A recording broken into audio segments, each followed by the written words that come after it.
taking over, that's a promise, not a threat. Uppercut season off top, you stop breathing. But at least though, the Showtime card though, which I think we watched after. You know, me and Pete watched after. Pete probably watched it like probably yesterday or today.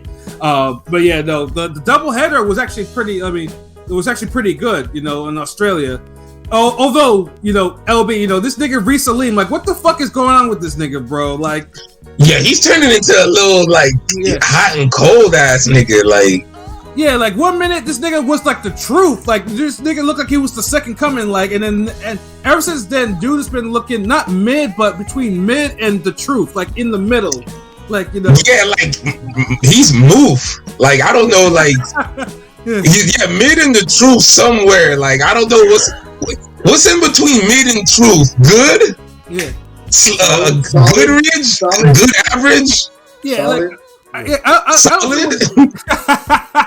Yeah, but I don't know what this like. Honestly, that fight with Goodman was a winnable fight. I don't understand. I'm trying because the first half of the fight, Aleem was putting hands on dude. Like it was like dude was like he fell flat. He fell flat after the. I mean, he's 32-year-old and he's at that level for a reason. You know what I'm saying? Yeah, but it's like you can't. But he can't. It seemed like you can't fight hard for 10 or 12 rounds. Like that was. Yeah, he was fighting hard whole fights though. It was a good fight. It was a good fight. It was a good fight, but but when Goodman started, I don't feel like he lost though. Maybe it could have been a draw, but he's in Australia. It was in Australia, you know, and Goodman is a hometown fighter. You know what I mean? I didn't come away thinking that Aleem won that fight. Yeah, same. And I like Aleem, but I thought Goodman won that like 115, 113, and because you know, I got no problem. Like he lost, but I don't feel like it. Like I felt like it was a close fight. That was draw, but it wasn't no like. Could go either way. Like to me, it was either Goodman won or I could see a draw. But it was a draw, like, it was a draw fight. Like I don't think Aleem like lost like that. Like I could see a draw, but he didn't get his ass beat. He ain't like that final round though. Goodman was putting hands on him in that final round. Bro. Yeah. I was like, in Aleem, that's the fight Aleem needed to win for me to say it was a draw. And Goodman was like putting real hands on him. I was like, what the fuck? Like, you know, it's like, what the fuck is this? Like, Aleem fight, nigga. Like, it was like the bias fight again, where dude was just faded. Like, he's hittable as fuck, yo. Like, like how's a nigga that talented kid put his offense and defense together for 12 consistent fucking rounds? Like, it's just like. But then it comes down to we always go back to defense because. If great defense is instilled into you, you know how to steal rounds, take rounds off, right? Recover and manage the fight. Mm-hmm.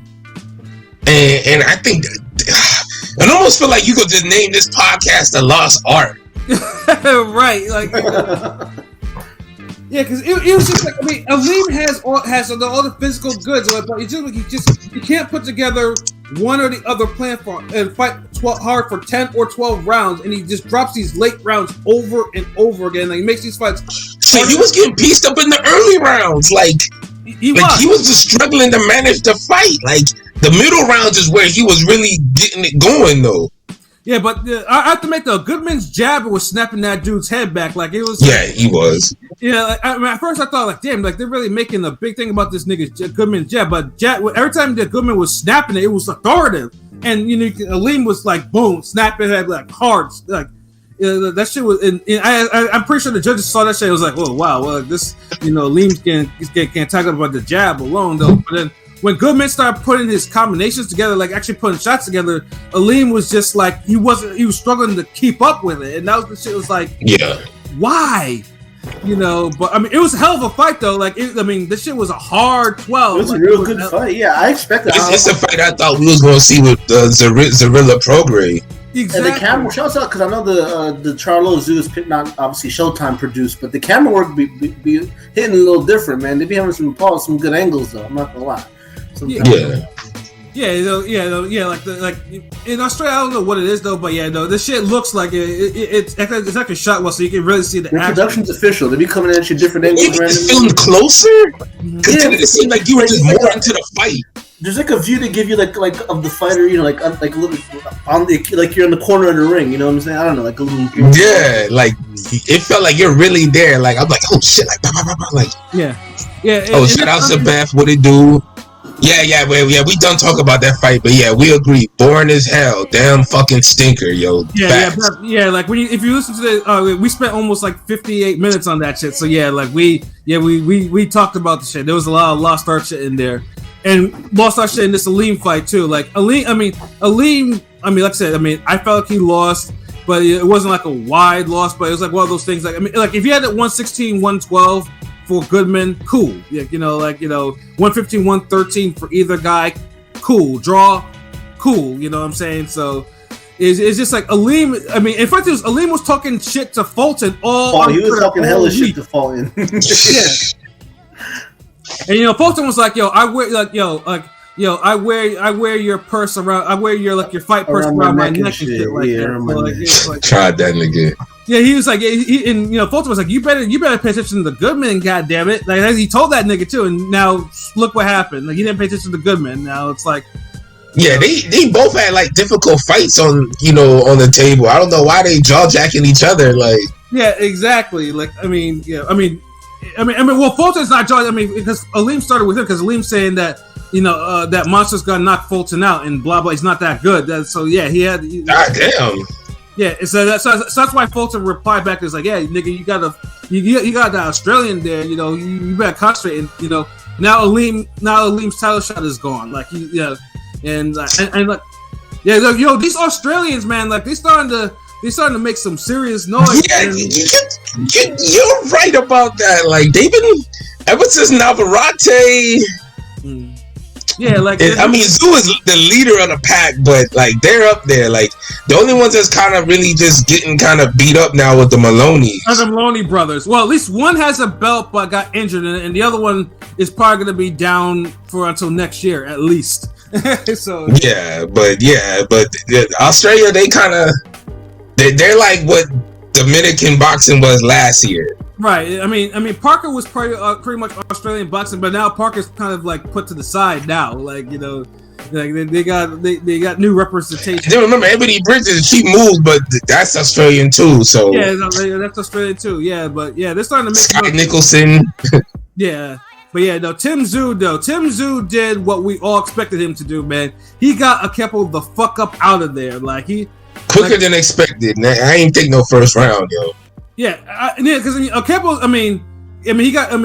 Ocampo got took out by Spencer one round, but it was at the end of the first round. Tszyu got him out of there within like a minute and 10 seconds or something. As he said, I got him out there earlier than your boy Charlo. Yeah. Like, dude, like y'all, like we really competing over who could do a first round knockout faster. Like, nigga, it's 154 shit. That's how they. It's like you got talk. I'm not mad at it though. I'm not mad at it. Like, I like the continuity of like that type of shit. Yeah, like you gotta do it. And Ocampo, because he was still. I think Ocampo tried to test dude's chin early because he's like, okay, maybe he's too. Maybe he's kind of soft chin. But Tszyu inherited his father's power because he let that motherfucker know what time it was. Like that first right hand was textbook. It was clean. Like it was right. You punch through your opponent. You use your body, your torque to throw a right hand. You don't And Ocampo, like he got sat the fuck down, and he was like, and I can tell you that he was like, man, do I get up? And he got his ass up though, but then I think Tszyu hit him with some shit. Then he tried running, and then he ran into something. Yeah, Tszyu clocked him with a left hook. Honestly, if I was the ref, I would have waved it off too. Like Ocampo felt like he was dead, like almost dead. Because he hit the rope and the bottom rope. He fucked him up, bro. And it's so because after the fight, you see Ocampo and crying in the background, in the gym, in the locker room and shit, Well, I didn't see that. Damn, it wasn't. I gotta say, like Tszyu is a very I think we've seen this before, but like Tszyu is a very mean fighter. Like he just fights mean. Yeah, and honestly, I like it. Like, this is the hurt business, Boxers. We need that though. Like, yeah, nobody saw that first round is going full force. Which is like, if you're gonna fight Charlo, that's actually a good temperament to have. Yeah, no, you better fight me. Yeah, and Charlo could be caught in them early rounds because Tanya was lighting him up in the first fight in them early rounds. He wanted that scalp, earlier than Spence, and he got it. He got it, and I respect it too, because you have to be mean in boxing and Tszyu, and this is where I say this is like we say like the head injury to Charlo was a blessing in disguise, because now Tszyu obviously the Tony Harrison knockout was a brutal knockout, and now he scores another brutal knockout, and he's getting meaner. Like, this is the type of shit that this is the type of experience you need, because if he fought him after he was fighting like Gaucher, Charlo would have beaten him like a drum. But now this is the type of experience that he's getting. Like, the odds he's getting what Lubin didn't get a chance the first time around. Yeah, exactly. So yeah, like I say, yeah, Tszyu is. I mean, if you can call him an underdog, but he's not a big underdog anymore. Like dude is, dude's getting. There's never no true underdog at 154. It's just somebody, just a lesser shark or a shark you don't know about or something. I mean, Tim was talking that talk though. He's like, the belts are cool, but I want that Charlo name on my resume. Okay. What's my motherfucking name? Yeah. I'm starting to like Tim. Talk that talk, Tim. Yeah. Talking that talk again. Yeah, he's good for the sport. I like how he's cleaning up all those PBC guys. Yeah, I mean, I knew that Zim was like, I respect Tim. Like, y'all racist fucks. Like Tim's not PBC. I know, right? I respect Tim. Listen, I respect Tim because Tim is an overseas fighter that he came over here for the smoke. He didn't have to come over here because he was already a draw in Australia. He could have sat back in Australia, collected his checks, all that. But he decided to come to the U.S. and come to Showtime to fight these fights and get these fights in. He wanted to smoke. He came to America looking for the smoke. I respect it. So you gotta respect it. That fight with Charlo's gonna be a good one. Charlo's gonna be off a long leg. I mean, it's gonna be interesting to see if he just says, you know what, screw it, I'm gonna just blitz Charlo. It's a long layoff though, man. That's the best. To me, that's the best game plan. Like, I don't know what it is, but certain boxers, like, sometimes the best game plan is the most basic one. Like, go ahead and go ham on a nigga. Mm-hmm. It's like you gotta look at the styles. Like, I wouldn't let Charlo get settled into a fight. Mm-hmm. Exactly, considering he's been out for over a year. Like, yeah, that timing, I don't care who he's sparring with. Like, that timing gonna be off. He's gonna be rusty. Yeah, I mean, that's the thing. Like, Tim, he had one round, but he's staying active and getting bodies, whereas Jamel's coming off a layoff, injury. You know what I mean? Like, that's why I'm just saying. Why is Tim gonna sit there and just let him bank in some rounds and let Charlo get comfortable and more comfortable as the fight goes on? No, I salute him. I'm just saying, like, take it to that makes the fight closer than I would have thought. And we've seen Charlo against, I know Tony Harrison, he arguably won that fight, but you see the Charlo against Tony Harrison, and you see the first Castano fight. You know what I'm saying? So I don't know, like. Even go back to the John Jackson fight too. John Jackson was working him a little bit, he was winning that fight handily. Like, dude had a lead in the half. Like, now you can take it to Charlo and outwork him. Like, that's the thing. Like, Charlo's not around like Tszyu. Yeah, this one was quick, but Tszyu's around winners. And then you can frustrate him too, because like Trout and Harrison showed that. But then a lot of times you have to have the offense to back it up. A lot of these guys, they can't balance out spoiling with the offense. That's one thing that I give Herrera credit for. Like, he had a dominant jab, so if he had a close fight with you without power punches, like, he still put enough hands on you still to keep it a competitive fight or to still beat you, where a lot of these guys they're more 60%, 70% defense, 30% offense. Right. You know what I'm saying? Like, it's never consistent. And but like I said, Tszyu and Charlo right now, I mean, now it's a really big, now because Tszyu now made it a big fight. So I mean, whenever if Charlo's hand is healed, like, I mean, I mean, it's either. I mean, Charlo now, of course. I mean, has to face him. Else, the WBO belt is gone, and Tszyu is the new WBO champion. But I that fight needs to happen. I want to see it happen now. So yeah, because we all respected Liv if he just gets it like that. He'd have to fight somebody for that belt. Like, yeah. So he did just here it is. Charlo ain't fight you in time. Like, nah. Yeah, so I mean, hopefully we get this fight. I mean, because Tszyu basically didn't break a sweat, so I'm pretty sure he could probably turn that shit around as early as maybe August or some shit like that, or maybe September. Most likely, it's probably August, September should give us a good early fall fight to look forward to. Charlo, it's crazy if that fight happens, and then the rumor that confirmed Morel Benavidez, this 2023 got 2019 in the bag. Yeah, of course. Like, and if you get Charlo Canelo, then that's. Now, not to mention a good solid heavyweight fight. Like, yeah, I think honestly that's what's missing this year. It's the heavyweight fight.